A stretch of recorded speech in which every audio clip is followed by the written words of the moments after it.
So the first thing I want to start with is tell me about you, your name, when you were born, where you were born. Okay. So start with something about you. Okay, go from the beginning. Yeah. Gabriel Matthew Gradisar. That's quite a number.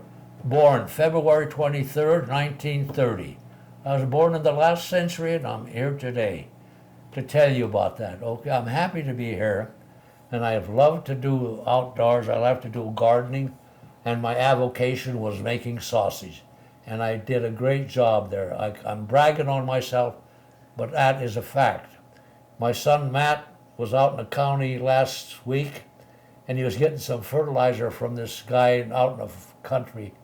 And my son gave him his business card. He said, "Oh," he says, "what are you to Gabe?" And my son says, "Well, he's my dad." "Oh," he says, "I miss his sausage." Oh. And an unsolicited compliment. I've done a lot of that. I worked in a steel mill initially for about 12 years, and I left that, and I went to worked to the welfare department because the work there was stable. At the time, was at CF&I, the steel mill. You worked a while, you were laid off, because of strikes or for business, because there was slow down stuff like that. And that's why I changed. I think if I stayed CF&I would have continued to make progress in there, because I had a job as a foreman in the open heart scrapyard for a number of years, and I was successful there. But it's still, when there was a reduction in force because of orders and stuff like that, being low man on the totem pole, you got laid off. So for the stability, I went, and one time when I was laid off, I took the test. Then I got a call one time to go to welfare, which I did. And I ended up there, and I went to a number of universities or colleges. I graduated from Pueblo Junior College in 1954, yeah. And after that, I went up to Colorado A&M, Fort Collins, and I got a bachelor's degree there in 1956. And that was a blessing, because we had a motel on Lake Avenue, and I operated that for a while. I got to know one of these veterinarians who was staying there, and with him, well, I took my son, my brother Fran, up to Colorado A&M to go to school. And hey, I gave some advice to him, and he listened. He wanted to work with greyhounds. I said, "Look, get your education first, and then if you want greyhounds, go ahead." And he did. He proceeded to go through A&M and go through vet school and become a veterinarian. Hey, he listened to my advice. Thank God. Anyway, he did. But then when I took him up there, and I saw the vet up there who was practicing outside of Fort Collins, and he said, "What are you doing?" I said, "Nothing." He said, "Let's go." So he introduced me to the alumni chief. I forget his name right now. He says, "Gabe should go to school here." And he said, "Well, we'll take care of it." So right now, they got me enrolled at A&M, and I finished there. Like I say, I got a degree there. Okay. In 56. Okay. Then what? Well, I continued to work at the welfare department. It's the social services now. But anyway, I worked there for 20-some years. But in the interim, there was a program. If you wanted to get a master's degree, the state would pay for it. And, you'd make better money, better job. So I signed up for that. And I got a master. I went to Denver University School of Social Work for 2 years, and I got a master's degree in social work. That's my educational experience. So that was good. That was tough, but I didn't think I learned that much, but because I'm so smart, yeah, like hell. Anyway, just from experiences, but I got a master's at DU, and that was tough, because DU was one of the top in the country for that line of work, yeah. So anyway, then I continued to work at the welfare department and worked there until I was 62 when I retired. So that was after, like I say, 27, 28 years down there. Okay, and then after that I came home and did a lot of sausage making. I made a lot of sausage throughout the season, which was start in November and ended up in April or first part of May. Oh, yeah. And the demand for the sausage was good, and it was delicious, and I sold everything I had. And I had beautiful big sinks, to wash the big equipment that I got. A friend of mine worked at Royal Gorge, and when they remodeled kitchen up there, he gave me those sinks, so I got that. And that was a beautiful setup. I had a nice setup in the side. Yeah. Oh yes, and like I say, I've been married just once, and I had a beautiful wife, Mary Lou. We were married 2 months shy of 60 years. When she died of lung cancer, and I miss her. And God, I still mourn because I miss her. She was so good. She straightened me out because, I was stubborn. I lacked discipline. I lacked planning. And, I wasn't mean. I never was mean to her. And she was patient with me, and she identified those shortcomings that I had. She identified those things and told me about, and worked with me to overcome those shortcomings. So that's why I say I've become a good man, a good person. And we had a good relationship all these years, yeah. Where'd you meet her? Huh? Where did you meet her? Well, we grew up in the same neighborhood on the south side. Okay. And she grew up with a family where there were 7 kids. See, and our family was 9. But we lived maybe 4 or 5 blocks different. She was a pretty girl, oh yeah. Okay. And she was the queen of, in high school, because she had the Irish background, she was a queen. She was pretty. And then she went to Mount St. Joseph's on the Ohio College. She went to college there and got a degree in social work there. And she was able to do that. Well, she worked to get part of her tuition. But see, she had 2 aunts who were nuns. And this university's college was run by these nuns. So that's just automatic, she went. And she graduated from high school when she was 17.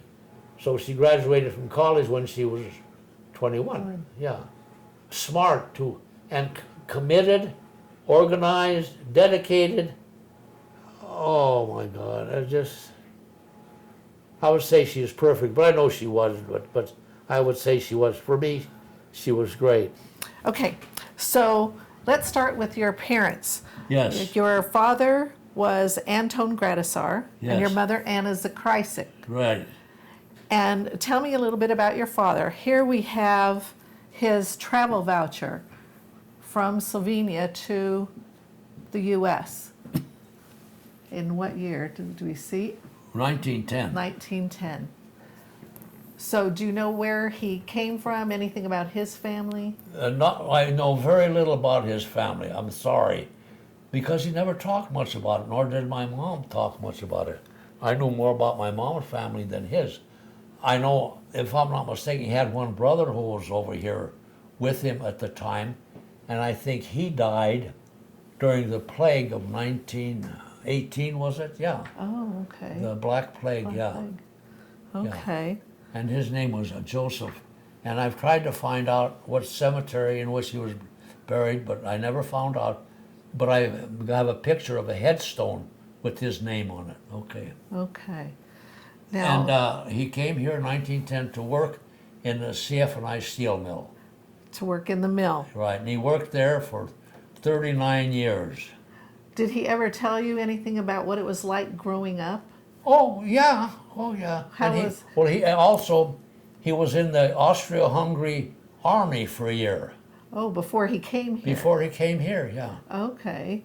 Because see, he came from Austria-Hungary, All right. and my mom came from Yugoslavia, because after World War I, whatever that agreement was, made Yugoslavia into a country with, what, 5 or 6 provinces. Okay. And she grew up in Slovenia. Okay. Now, But as far as going up, yeah, you can see he was in the army. And actually, he took up what looked like to be shoe repair business. And he was able to do that.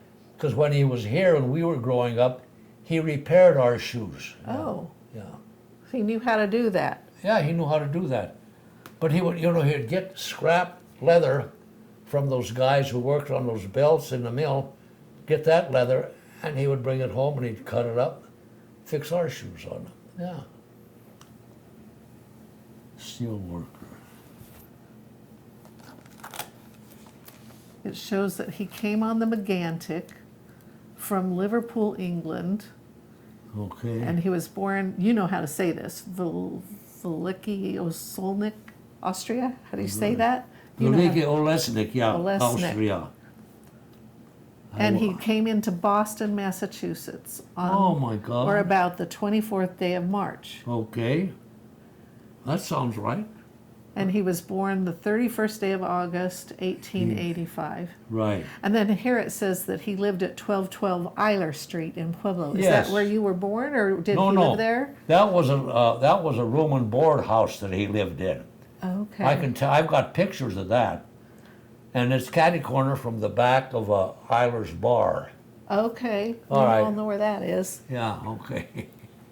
Now let's see where. And he had good. It says a good person who ran that room and board place. They treated him well. Some of them exploited the hell out of these people that came over. Yeah. But they. Who were they? Ljubljana, the area. This is Ljubljana, Yeah. and this is how far He was away. he was born away in- from Ljubljana. Oh, okay. So that's where he came from. Yeah. This shows a close-up. Now this is where your father was born. Veliki Osodno, yeah, okay. This is where your mother was born. Okay, And it says it's about a 10-minute car drive Turiak. away. And there comes the mystery. Yeah, because they live so close. Did they ever say if their families knew each other? That's where the mystery comes in. Because the difference in age was 15 years. Yeah, so do you think it was an arranged marriage? I mean, Who knows? But see, because there had to be some kind of relationship there, because my uncle, who was the rancher out west of Pueblo, Joseph Kreisik, he had a ranch out there. Okay. He was my mom's uncle. okay. And his wife was sister to my dad. Oh, So who knows what happened there? okay. Yeah, so he made arrangements, say, well, hey, you got this pretty girl here, Anna Zakrajcik, she'll come to this country, you'll want her, so pay for her transportation and that. Tation. Yeah, that's what I think happened. Happened. Somebody made arrangements, they had to have done that. But who, I don't know. We never talked to my mom about it, never were that interested, I guess. That's sad. And then she came here in December of 1920. December. Married in January 1921. So it's So like there she was no came- time to yeah, fool she around, came yeah. to marry him. Yes. And then the twins, Hank and Walt, were married that same year in November. They were born that same year. Yeah. Yeah. And like I say, my dad, I think he was worried that, because hell, it's hard for somebody to come here, don't know the language, and how many people, how many friends do you have? He was afraid maybe she was going to go back home, so he burned up her papers. Well, we did find the manifest for her arrival. Let's see if I can. Here it is. Anne Zakrajcik, Yeah, that's it, yeah. See, with one N. one N. Yeah. Anna Zakrajcik. And here it shows that she lived in Turiak. Turiak. Yeah. She's Slovenia. Slovenian from Yugoslavia. Yeah, okay. And it says she was coming to be a domestic. And now my grandmother came to be a domestic, and she worked for a doctor in the Grove. I don't know if a lot of people just if that was a reason to come, Yeah. or if they all Yeah, did that. That But covers a multitude of sins. yeah. But her, let's see if we can see her ship. She came through Trieste Yeah. on the President Wilson, Okay. Oh, okay. November, it looks like the 27th. Okay. So we found her papers for you. Okay. That started in November. She from Trieste, then she went to Liverpool. And then came from Yeah. Liverpool. So they didn't. It wasn't an overnight flight. No, so. no, it was took him days. And my to dad, get- when he was in Austria, he went to a port in Germany. before he came over. Yeah, and then he got on a ship, and I think that ship he was on went to Liverpool, and then from Liverpool to this To country. Boston. So let's see what That's I'm my understanding. standing. Yeah. So this is what is on the manifest, just the information. Oh, all of that? Yeah, it says she arrived Yeah. December 13th. So she left November 27th and arrived December 13th in New York. Yeah. Okay. Huh. And it even tells her height was 5'3", her hair was a gray color, her God. eyes were gray. She had 110, I guess, US dollars. It just says money in Oh, my possession, God. but they don't tell us what. Just like they do down on the border now, right? Yeah, All of this really, is, yeah. crap. Yes. If you're a felon, they might have it, but And then it shows her, I guess her uncle Joseph or her brother Joe, lived no, here. that's Was her that uncle. that was her uncle. Yeah. So that's who was here. Yeah, and that's another mystery. How did he acquire property? Like I said, a half a section of land out Land. there, and he ran cattle, and he had cowboys. Well, I'm wondering what year it was because my grandfather got what it was at 160 acres. What was the land homestead? Okay, Because my grandfather got land too when he came over here in Delta, Colorado. could So I have wonder been if that on that. It could have been the same way. But hell, like I say, to have a half a section, that's 310 acres or something. Yeah. Okay, and the house that he had on that property was modern or up to date. And those things didn't Yeah. come cheap. How did he do that? They worked hard. I think our ancestors. Hey, but they all worked hard. I My know. dad worked hard. Hell, well, anyway, that house was good, well built. They had I remember when I went out there States one time, you had the gas lamps, and at that time too, he had electricity. Oh, So he had both Both. things. They had a beautiful, big barn, and he had hired cowboys, and they had just like in the old days of West, right? You got yeah. that bunkhouse. House. Yeah. And how many cattle did he run? I don't know. And he leased land from out there all the way into the city or the county line. Wow. Yeah. Yeah. But eventually he sold out in 1945 and moved into Pueblo. Okay. Okay, and all the kids he had left except one, the youngest one, Joe. He stayed with him. But I heard, I don't know, I heard that he could cook whiskey. He could make good whiskey. Good whiskey. And he just said that's how he saved the place by cooking. Because who's going to go out 18, 20 miles to see somebody who's bootlegging, right? Yeah. And bring it in. But he made good stuff. Yeah. Oh, can I remember one time visiting him with my dad, when he, at least on East Side, when he moved into town, and he had some kind of like a wine or something like that. Oh, he gave me a little glass.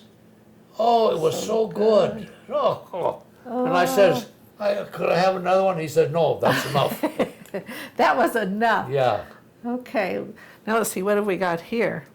Okay, I think what we've got here is the marriage, not certificate, but an application for the license, the marriage license for your parents Yeah, I've got that another information on this one. yeah, a copy of their marriage certificate. Yeah. Oh, and here it is, yes. Yeah. Oh, Peter Zupan. Okay, OSP. Okay. I may have gotten that one. I don't know. Yes, you have that one. Yeah. And the I witnesses. did a little bit of research, yeah. Frank's school and Vanna's school of the witnesses, okay. Did you know them growing up? Oh, yeah, yeah. The schools? Frank Oitz was his name. Oitz, he worked in a packing house. That's all we knew him by, Oitz. Oitz. And he always had a cigarette. But he was a good sausage maker. Oh, yeah. Okay. Now this was your mother's her Yeah. wedding Beautiful photograph. lady. Isn't that Oh, beautiful? geez. Yep. Just beautiful. See, now I don't have a picture of that. I don't have that. Where'd you don't- get that? I thought this was in your book. I thought you had this picture. Oh, maybe. I don't think so. It looks new to me. Okay. But that's possible. And this is on their wedding day. Yeah, okay, Your mother see? and father. This is my mom's uncle, Okay. and this is my dad's sister. And then you have the schools. Well, these are all the Kreischiks. Okay. And this is Frank Oitz school. And this is his wife. And this is young Frank school. And this is Hani school. Yeah. Okay. Okay. So they were the witnesses Yeah. of the wedding. Yeah. Now this is a petition for naturalization, Okay. and this is, I believe, this is your father's. Yeah. All right. So, do you know anything about what your father had to do to become a naturalized citizen? They had to study. Yeah, they had to study, had to pass exam, and swear their allegiance to this country. Oh, yeah. Now this is, Naturalization. Okay, oh, it I is thought- from Pueblo Public Yeah, Schools. okay. Yeah, so they had to partake. It wasn't just automatic. Automatic. You know. Now, did everyone have to take a course, or could you just take a test? Well, Do you know? later, I don't know if for them, but I know what, I've still got the book that my uncle by marriage, Joe Scurians, a booklet that they had to study. Study. Yeah, I've got that. Well, so do you know if they had to take classes, or they could just study the book? I can't answer. I don't know. It might have been back then that it was, they had the classes because of the language I would problems. think don't so. know. Yeah, makes sense. It's interesting, yeah. Because it wasn't just a. Oh, okay. You want to do? Okay. No, you had to go through a process. Yeah. To do it. Now, this is his certificate of naturalization. So, this is your He's- residence of wife. They lived at Spruce Street. Okay, that's where they 1629 lived when they first got married, Okay. and that was with paychecks. Okay, and after that, they moved into a house right across the street from Elias's Market on, like a Router Spruce. Okay. And then after that, then they moved up the 23, 28 Cedar. And is that where you were born? Yeah, On and Cedar. born in that. And let's see, I think. Hank and Walt were born there. I don't know, but I know most of us were born there. The youngest one, George, he was in 44, 19. He's the only one that was born in the hospital. All the rest of us Born were at born home. at home. Yeah. Now, here's a photo of your father. Okay. And now this is your mom and dad, and it looks like 4 of you. Yeah, that's right. Hank, Walt, Slim, and Jake, or Tony and Joseph. Yeah. So Joseph is the youngest. Are these 2 the twins then? Yeah. They look about the same Yeah, size. yeah, they're twins. Those are the twins, And, and the then other was Tony. and then That's Joe. Jake. Jake. And And see, the house here is there. Now, he added on to the house after a while. Okay. And that's the house that you grew up in. Yeah, but right in that bedroom. Okay. Ah, And- there's a family portrait. That's good. I'm glad they took pictures. Yes. Oh, me too. Yeah. And see, all we wear ties, son of a gun. Yeah, the kids are even dressed with Yeah. ties, isn't that? Yeah, my dad's wearing a tie Yeah. too, yeah. Now this is a little later. There are more kids. Do you know Yeah. who Yeah, these? Okay, and this This is Frank's school. This is Fonny's school. And these are the kids. Now, are these your siblings? Or are they school, I school kids? Or 1, 2, 3. I would say they're all my siblings. all boys? Yep. So these would be the twins? Right. And then Tony? Tony, then Jake, and then Fat Stanley. Hey, that had to be me then. That's you. Son, I never knew it. Gabe, I never knew you. I figured I never had a picture of me as a baby, but I can see that now, yeah. Okay. There's my dad. Oh, Older, huh? he had a beautiful yard, took good care of it. Fruit trees too, okay. Your There's mother? the lady of the house, yeah, okay, nice picture. Now, when you were growing up, is this the same house? That's it, yeah. Okay. That's after From the front. Jake had stuccoed it, yeah. Okay. So, tell me a little bit about when you were growing up. Did you speak Slovene with your family at home, or? Most of the family, the mom and dad spoke Slovenian, and we would speak English, but we understood more than speak Slovenian. Oh yeah, we knew what they were talking about, or they would tell us. Yeah. Now, did kids in the neighborhood speak Slovene? No. No. Well, for a while the neighbors were Slovenian, but I never heard them speak Slovenian, because my dad wanted to get away from the Slovenian enclave, because they thought there was too much drinking there, so he moved out and away. That's why we're up here on That's Cedar. why. Yeah. Okay. Yeah. So Now, tell us about the foods you ate. food. Yeah, were there Slovene foods and traditions? To my recollection, the varieties were very limited. For breakfast, oatmeal. Okay. For lunch, always soup. Always soup. And it was delicious soup. And it was usually noodles with beef. Okay. And the only thing I thought growing up, the only thing that came off of a cow was soup meat. 'Cause that's all we had. But it was delicious. Yeah. Looked forward to that and eating that. And we had salad, salad or lettuce, and always the same kind of dressing, vinegar and oil, salt. That was it. That was it. Now, your mother made sausage. So she taught you to make your sausage? Yeah. She taught me. And how old were you then? Well, I would say mostly I was probably in my teens or 20s, yeah. But see, all of this, I made all of that. You made that, not Yeah. your mom? Well, my mom, we didn't have a recipe. Okay. She was the recipeer. A little more of this, a a little more of that, yeah.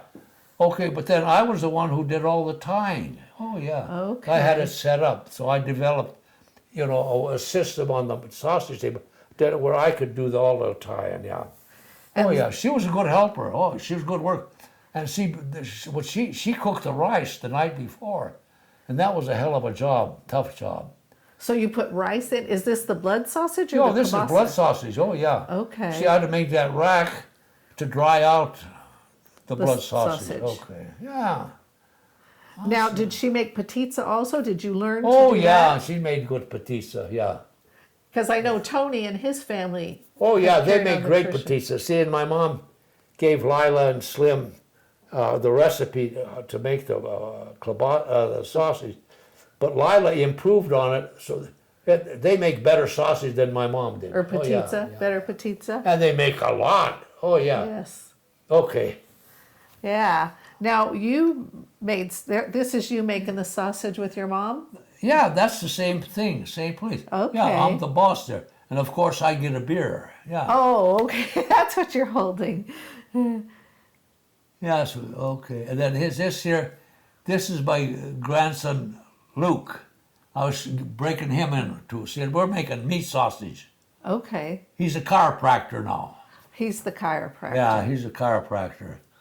And I'm glad we got that picture. That's good, that's nice. Yeah. And there's my nephew Tom. He was a good helper. So has any of your family carried on this tradition? No, They all helped you. So if they all helped, but they were not inclined to carry on. on. No. So did they get sausage if they helped? Oh yeah, Yeah. oh yeah. And him, you got sausage, and I paid him. Oh, okay. Oh yeah. And that's how I'm making processing white sausage, Now, white what's the or liver. difference? Yeah. What's Yeah. what's the difference in what's white sausage? White. Well, that's I call it white, but it's liver. What we call liver, or yet they're not liver sausage. It's the same thing as blood sausage. Only thing it has a little more liver and a little more garlic or pepper. Pepper. Yeah. That's all. That's all. No blood. No blood. No, that's it. And blood is it pork? Blood is a different. It's the same. It's the same batch. The only thing is You don't add the blood. The blood sausage has blood in it. This doesn't have blood in it. So is it pork or beef or what? It's the same thing. Same. Is it? You got cooked portions, 50% cooked rice, 50% cooked meat, cooked pork. Cooked pork. Yeah. So in the blood sausage and white sausage was pork. In kielbasa, is that pork? What is Kielbasa is all pure meat, beef? Like a beef. pork. It's pork too. It's pork, period. Oh, I didn't know that. I thought it was beef. No, pork. Oh, Kielbasa is pork. pork. Okay. And kielbasa, that's Slovenian for sausage. That means sausage. Yeah, so I say kielbasa, you say It could be- sausage. yeah, it Yeah. could be any kind of sausage. Yeah, so this is jeterna kielbasa. This is liver sausage. Okay. The other one is krvave kielbasa, blood sausage. Okay. And the other one is, what do we call that? Masinove kielbasa. That's meat. Meat. Yeah. Okay. But it's all kielbasa, all Oh, sausage. Okay. All sausage. That's my brother, the retired veterinarian. I used to have him come by. He liked to come by And after he help? was retired to help, give him something to do. And you know what? We always let him buy lunch when we were done. Oh. And he liked that. He liked that, huh? Yeah. Now, which was he in the? There were 7 of you. Is that right? Kids, 9. 9 of you. Yeah. 8 boys and 1 girl. And where did they come in? Like the girl is The girl came in next to last. next to last. Yeah. Okay. Who was the baby? The baby was George. He became a George. school teacher, and he taught school in Denver. He retired, received 2 monthly retirement checks, then died of a stroke. Oh. And Fran gave one of his kidneys to George. Okay. Yeah, so it didn't impact on his life or his lifestyle or his health. But it kept George alive Right. for any number of years. Yeah. Wait, let's So it'd see. give it, like as I recall, it gave George probably 19 or 20 more years of life because the doctor said, boy, you've handled this transplant, this kidney transplant so well, we're going to put you on a list to get another one because this is one's starting to break down. Oh. Because he was a good candidate. Okay. Okay, and here we are. Well, Fran, there's me, there's my nephew Tom, and there's a guy I used to work with. He used to stop visit with me, Pete Nolan. See, he's dead. He's died. He died. He died. You're I'm still alive. here. You're Yeah. still here. Now this looks like the meat kielbasa. No, this is That's- blood sausage. Oh, that's blood. blood, yeah. Okay. And this is And your see, kitchen and this is the setup. kitchen, yeah. See, I got the big pots, and I got Yeah. the low stove, and there's a nice sausage kitchen. There's a wood chopper, the meat chopper. Chopper. Yeah. More Okay, kitchen. that's another one view of the kitchen. See, you got the big pots, and this other one, and there's the stove, like low, yeah. And I got all the colanders up there for when I rinse the rice, cool the rice. And this is your The smoker? smokehouse, yeah. See, that's an old water tank, and I get started with a Charcoal briquettes. yeah, like, just like get them for a started. grill. When they get hot, I take the burner out, then I put the wood on there, Okay. then I close it and make smoke And how long do they smoke? overnight. Just overnight. Yeah. Now, you had said something about that you dry the sausage. Oh well, So- but after you stuff them, you put them on a rack, let them dry, let the moisture get off. Because if you put them in smokehouse with wet the smoke doesn't go on, it's washed off. So that's Okay. why you let the sausage dry off so the smoke Adheres. comes on the skin. So yeah. how long do they have to dry? It's your choice. You just can just hang them and let them dry. Yeah, I do them overnight. Okay. Start packing them the next day or 2 days later. Oh yeah. Okay. And there's There, some that's smoked sausage. That's meat sausage. meat sausage. Yeah, that's masinowe klobasa. And there is the blood sausage. See, sausage. those are all on the rack inside, and they're drying out too. So. Now you dried them in your kitchen. Oh yeah, but And see, then they take dry them out, out. and I can start packing them pretty quick. Okay. And there's, like I say, 1, 2, 3, 400 rings there. 400. Wow. There's 25 on a rack, on a stick, and there's 4 sticks. Across. So you said the season was like November to April. Started, yeah. Now, why is there a season? Huh? Why is there a season for it? Because of the winter. Because that preserves it, or what? Just No, it's just, I guess maybe it's just, they taste better in the winter because it's cold and these are a little heavier.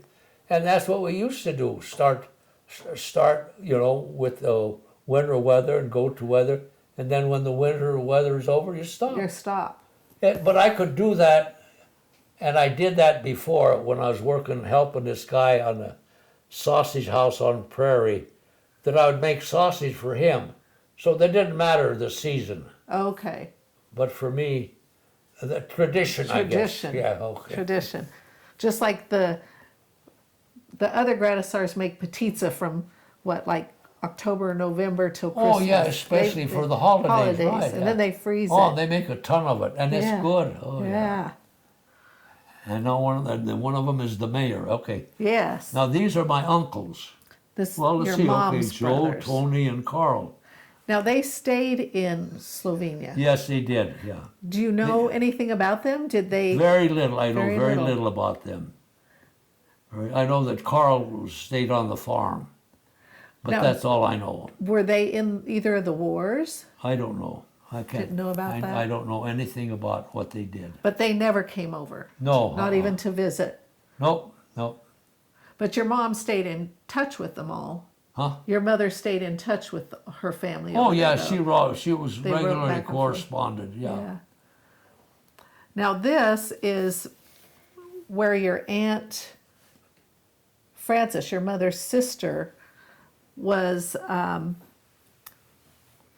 guess, No. housed during the war.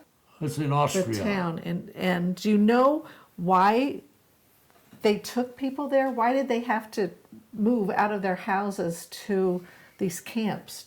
Why? Yeah. If they stayed there, see, the communists took over, Okay. and if you stayed there, you were dead Okay. because you pledged to communism or you died. Right. So they had to leave because they were destined to die. So did her brothers go to this place too? No, they didn't. They didn't.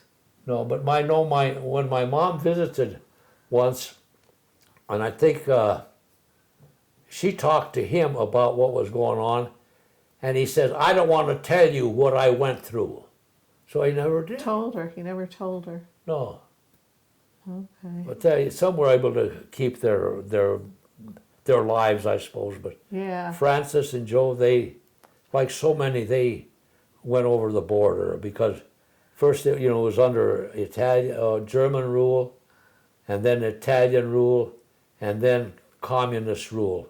And when the communists started to take over, that's when they took They off. left. And then your mother and father were Francis's sponsors to come to America. What? Your mother and father were Francis's sponsors. Oh, yeah. So to have someone come over, they had to show that someone was here that would support them? Oh, yeah, they had to apply. Okay. And the Diocese of Pueblo, Monsignor Miller, handled that. And my mom and dad had to apply, and they had to show that they were financially stable and capable of providing for them here. Okay. Oh, and I got through. They had to go through so much. They go to the CFNI to get a statement from them that he's employed. Will be employed. Then they had to go to the bank to get a bank statement. Then they had to give a listing of what he had in savings, how many war bonds he had, and all All that. that. Very, very specific. Oh yeah. Interesting. They also sponsored two other people. For Joe Skurians and Irene Primozic. So did they know them in the old country? They may have known them, but the thing is, Frances knew them. Yeah. Okay, so they were her Frances friends. had the hots for Joe, Okay. and Joe had the hots for Irene. So what happened to Irene? Well, she could see that where there was a little conflict when they were here, so she boogied out of Pueblo and went to Binghamton, New York. Oh, Oh, okay. she's a good gal, yeah. Okay. Okay, so then Francis and Joe got married. Yeah, they were there. They had each other, yeah. They got So married. do you remember your mom had been separated from Francis for like 30 years? Do you remember what it was like when they came? Did they bring their cultures, other different cultures with them? No, see, Frances, she was I guess we would say a housekeeper or whatever. She kept house and that for a school principal back there in Yugoslavia. And that's what she did, took care of the family. Family. Yeah, prepared meals, did housework and stuff like that. That's all I can remember, yeah. And then she came here and got a job after she got it. She worked at the state hospital in housekeeping. Okay, okay. Then this is the book Okay, you now were see, talking that's about. the book I've got. And then this is from Dwight Eisenhower. Congratulations on becoming a citizen of the United States. So I think this was for Francis and Skurians. Joe. Yeah, okay. Now here's a family photo. Yes, this was taken in I was in Korea at this time. That's why I'm not in there. Now is this This is my dad, Irene Primozic, that's Joe Skurians, that's my brother Stan, or Fat, my mom, and that's Francis. now why did they call him fat? He's not fat. He was fat when he was a baby. Oh. Okay, so he called that all his life. Yes, It carried and we through. know it, yeah, fat. Okay. That's funny. Now here's another. Okay, now these are the displaced person. See, there's Skurians, Joe. Okay. Oh God, I can't think of his name, nor his. So these were all Slovenians Yeah, that and came these- over. Oh, that's Francis here. This one's Francis. But they're all about the same age and came over around Oh the yeah, same yeah. time. All carpenters, hard Okay. workers. Yeah, Let's see their next one. and that's another. That's probably taken down at St. Mary's Church. There's Now- Francis. Yeah. Now, did they just wear their Slovenian outfits for parties, or For the special occasions. Occasions? Yeah. did And more here- than they wear them here hardly at all. But Well- she just did that to show what it was like over there. Okay. And I think they wore those, say, like for Christmas or Easter, or maybe weddings or something like that. Yeah. did other Slovenians wear them? Did you see other Oh, people? yeah. Oh, so yeah. a lot of people Yeah, did sure. back then. But some of them, they had their outfits, some they didn't. So. Okay. And I think this one is the one who used to work at a brickyard. He died of cancer at a young age. Okay, well, what the heck? There's Joe. Well, now Francis and Joe didn't have any children, did they? No. But these must love Francis because they're always with her. Yeah, but the thing is, this is the daughter of this Okay. this lady. Yeah, They were all just good friends. yeah, they were at that time. There's Francis and Joe at their place on Collins, and see, he's in his outfit, yeah. and she's in that daily outfit, I'd say. Yeah. Oh yeah, they had things like that for special occasions and Occasions. stuff. Yeah. And they're in the museum. Their At St. clothes are in the Mary's, yeah. museum. Are they at the museum here now? Now Are they they're at, I think they're on display now at the historical on across from the depot. Yeah. Yeah. Okay. Good. Okay. I think that's our last one. But, so I have just a few other questions for you. Okay. So what are your thoughts on how the Slovenian immigration affected Pueblo? Do you think it's had an impact on, Well, I think it brought some realization, some stability, yes, as to how things should be, right, and that was part of that Catholic heritage or that that coming here, with the discipline of the organization, and their affiliation, their commitment to something greater than what is here present. In other words, they have a commitment to Almighty God. Yeah. There's something more important than just daily living. Yeah. Now, do you have any hopes of any traditions that you would like your grandkids to carry on? Are there any Slovenian traditions that you grew up with that you would like to see carried on? Yeah, do the polka.